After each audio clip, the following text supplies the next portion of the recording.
Memories of working with Stan Hansen back then Ooh, and his boy. stiff style. He's rough, man. I'd be a liar if I didn't say that. He wouldn't even let you in the ring sometimes. I'm like, well, I was inexperienced. I'm showing respect. That's who taught me and everything else. I'm like, gosh, you gonna let me in the ring or what? I swing this bell around, and so it was a learning experience. It really was. Right.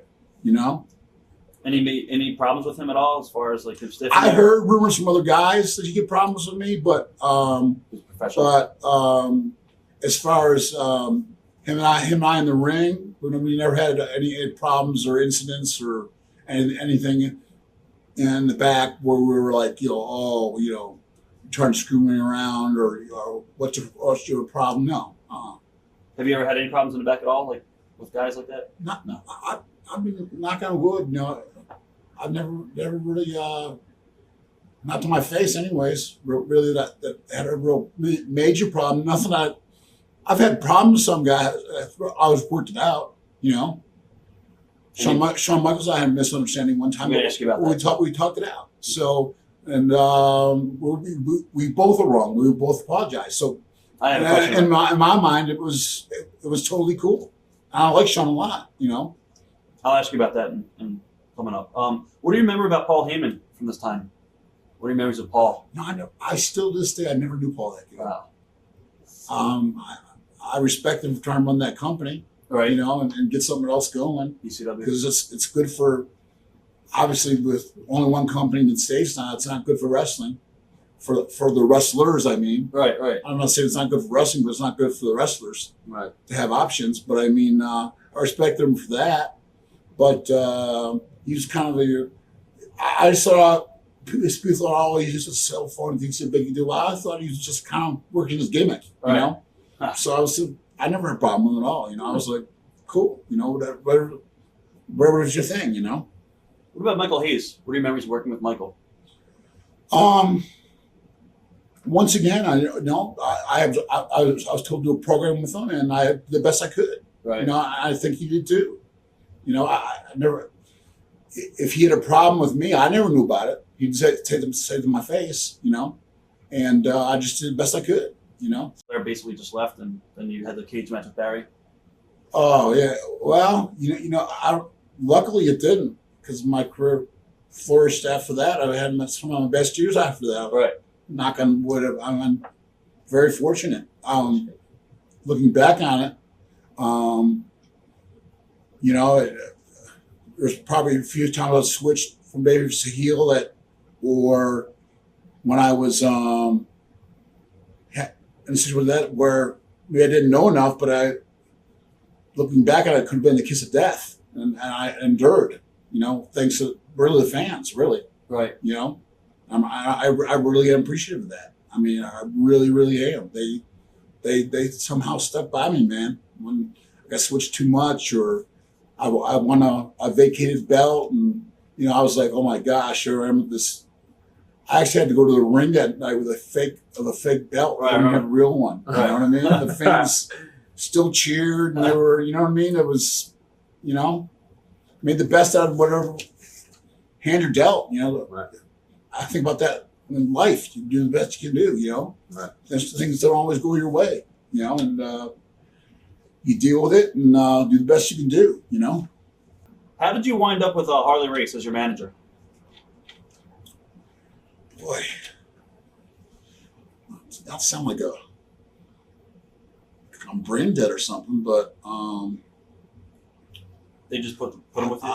I'm the way I recall it was with Flair leaving for WWF with the belt, and Harley being a long time NWA champion. They felt that if I was going to have a chance of carrying it off as a champion, which I know what bad spot that I was actually being put in. Right. Harley might add some legitimacy.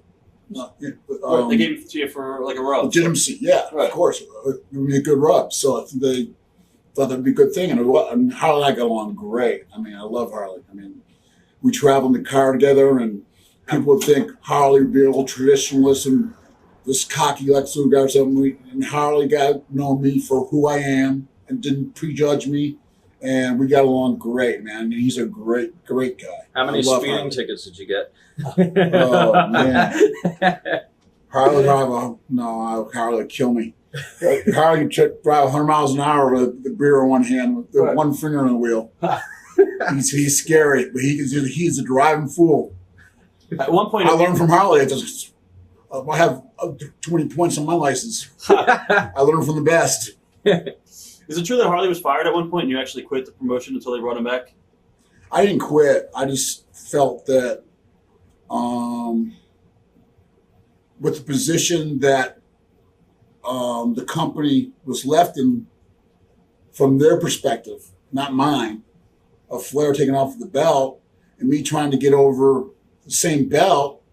If you're going to start something, don't do it for a couple months and then scream for no reason to stop it. So I expressed my concerns and was pretty much, follow through, guys. Come on. Right. I mean, I've been trying my best. I might be the greatest worker in the world. I might not be this, but you hand this fake belt to me, basically, and want me to be your world champion, and you give me Harley Race, who's a legend, and then all of a sudden, for no reason, for a budget cutback, you want to fire Harley? Yeah, I did have a problem with that. Right. It wasn't.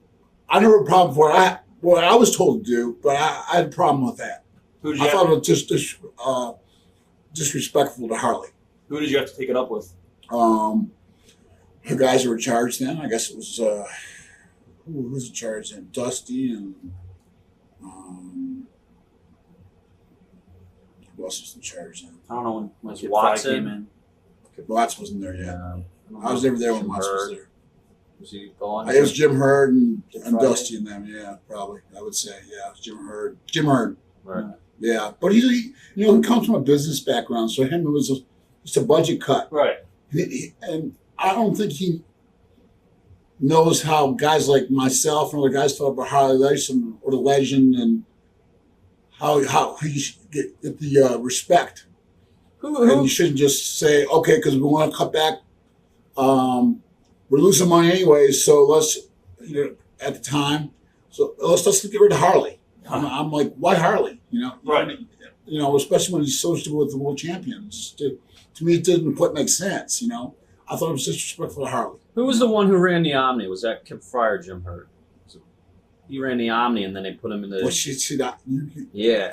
You guys, Seth- the business aspect thing that I Right. never really knew about. Right. I'm not being dumb or naive. I just never delved into that stuff that much. Right. As far as who ran what and I'm sure there was a lot of who counted the resentment. money and did they steal money and some of the older guys in business about stuff. I never learned any of that or really knew anything about that.